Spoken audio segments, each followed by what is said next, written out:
আসসালামু আলাইকুম ওয়া রাহমাতুল্লাহ। আরবি আরাকান বাংলা নিউজে আপনাদের স্বাগতম। সঙ্গেই থাকছি আমি আয়েশা। আজ 2 ডিসেম্বর 2024। কক্সবাজারের উখিয়ায় রোহিঙ্গা ক্যাম্পে আগুনে একটি এনজিও সংস্থার লার্নিং সেন্টার ও 11টি দোকান এবং 12টি রোহিঙ্গা শেল্টার পুড়ে গিয়েছে।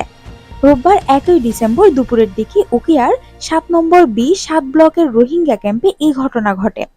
উখিয়ার ফায়ার সার্ভিসের স্টেশন মাস্টার মোহাম্মদ শরীফুল ইসলাম বলেন, দুপুরের দিকে রোহিঙ্গা ক্যাম্প 7-এ আগুন লাগে। খবর পেয়ে ফায়ার সার্ভিসের 2টি ইউনিট আগুন নিয়ন্ত্রণে আনে। তবে আগুনে পুড়েছে ব্র্যাকের দক্ষতা উন্নয়ন কেন্দ্রের ভেতরে থাকা সেলাই মেশিন সহ অন্যান্য সরঞ্জাম, 11টি দোকান, একটি লার্নিং সেন্টার এবং 12টি রোহিঙ্গা শেল্টার। তবে হতাহতের কোনো তথ্য পাওয়া যায়নি। তিনি আরও বলেন, প্রাথমিকভাবে ধারণা করা হচ্ছে ব্র্যাকের দক্ষতা উন্নয়ন কেন্দ্রের সোলার প্যানেলের ব্যাটারি থেকে আগুনের সূত্রপাত।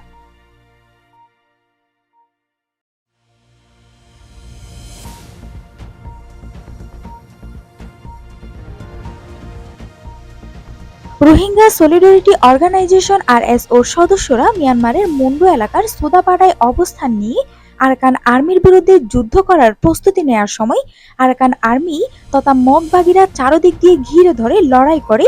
তার মধ্যে 3 ডজনের মতো মুজাহিদের সদস্য শহীদ হয়েছে জানা গিয়েছে। ইন্না লিল্লাহি ওয়া ইন্না ইলাইহি রাজিউন। মোট 66 জন মুজাহিদের সদস্য ছিল বলে জানা গিয়েছে। তার মধ্যে 20 জনকে জীবিত অবস্থায় ফিরে পেলেও বাকিদের খোঁজ এখনো পাওয়া যায়নি বলে মুজাহিদদের পরিবারের সদস্যদের বরাতে জানা গিয়েছে। আরএসওর মুজাহিদরা সৈয়দুল আমিন ও মৌলভী মোহাম্মদ নূরের আন্ডারে গিয়েছিল। প্রতিমধ্যে মগবাগির সদস্যদের অবস্থান নির্ণয় করে যেতে হয়।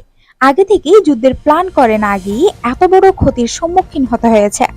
মাত্র 20 জন সদস্যকে খুঁজে পেলেও বাকিদের খোঁজাখুঁজি চলছে।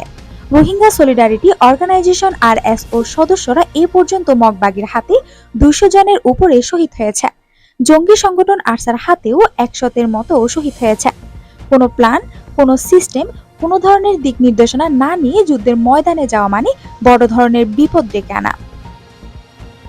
রোহিঙ্গা যুবকরা নিজের দেশ পেতে যুদ্ধ করতে গিয়েছিল, কিন্তু মগবাগের হাতে নিহত হয়েছে। এই রোহিঙ্গা যুবকরা খোলা মনে দেশ স্বাধীন করার জন্য গিয়েছিল। তাদের কোনো উদ্দেশ্য নেই। তাদের উদ্দেশ্য নিজেদের দেশ স্বাধীন করা। কিন্তু তাদের নেতৃত্বের ভুলের কারণে এত বড় ক্ষতি হয়েছে বলে রোহিঙ্গারা রাগান্বিত স্বরে আরআরবি প্রতিনিধিকে জানিয়েছে।